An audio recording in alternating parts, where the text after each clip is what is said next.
صدر مملکت عارف علوی وفاقی انشورنس محتسب کی تقریب سے خطاب کر رہے ہیں۔ میں نے یہ باغ اور یہ گھر یہ میں نے اللہ کو دے دیا، اور وہ بیگم بھی کتنی بڑی ہوگی کہ وہ اس نے کہا، نوکروں سے کہا کہ باہر آؤ، یہ اللہ کو ہم نے دے دیا۔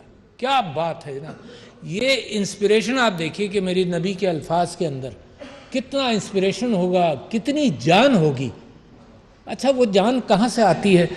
وہ اللہ نے بہت سارے نبی اور رسول پیدا کیے اور سب کو طاقتیں دی، مختلف طاقتیں دیں، بہت کم کے بہت سارے نبیوں کی فالوئنگ بہت محدود رہی، اور میرے نبی صلی اللہ علیہ وسلم کے اوپر وہ حضرت موسیٰ کی دعا بھی پوری اتار دی کہ ان کے قول کے اندر واحلل عقدۃ من لسانی، کہ میری زبان کھولیں۔ زبان کھولنے سے مطلب یہ تھا، حضرت موسیٰ کی دعا تھی، ان کو زبان میں تھوڑی سی لکنت تھی، but I take it in a broader context کہ کمیونیکیشن سکلز، کیونکہ جو انسپریشن ہے وہ اب میں کہاں سے تلاش کرتا ہوں؟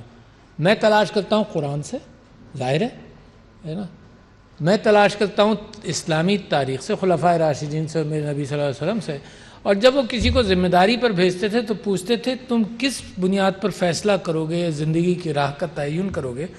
تو وہ کہتے تھے کہ جی قرآن کی بنیاد پر اگر فیصلہ کرو گے۔ پھر پوچھتے تھے اچھا پھر اس کے بعد؟ تو پھر آپ کی سنت کے اعتبار سے فیصلہ کروں گا۔ اچھا پھر اس کے بعد ان دونوں کو ملا کر قیاس کروں گا۔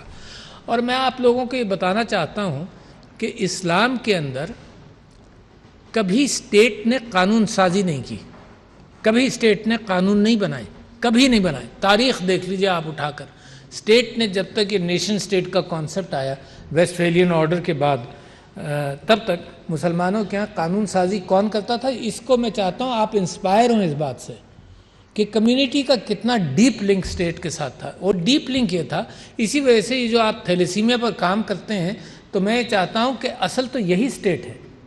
اچھا تو کیا تھا کہ حضور اکرم صلی اللہ علیہ وسلم کے بعد فیصلے ہوتے رہے، اور فیصلے کیسے ہوتے تھے؟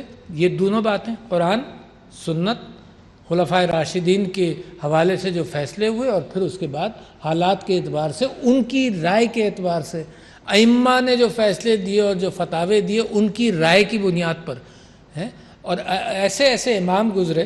امام ابو حنیفہ نے کہا کہ جی اگر تم کو قرآن اور سنت یا حدیث کے اعتبار سے کوئی چیز ایسی نظر آئے کہ میرے فیصلے سے متصادم ہو تو اس کو ڈسٹروائے کر دینا، میرے فیصلے کو بھول جانا۔ اس کانفیڈنس کے ساتھ فیصلے ہوتے تھے۔ تو اسلام کا قانون جو بنا نا، جیسے آپ مثال کے طور پر کہتے ہیں کہ ویسٹ منسٹر میں کوئی کانسٹیٹیوشن نہیں ہے انگلینڈ میں،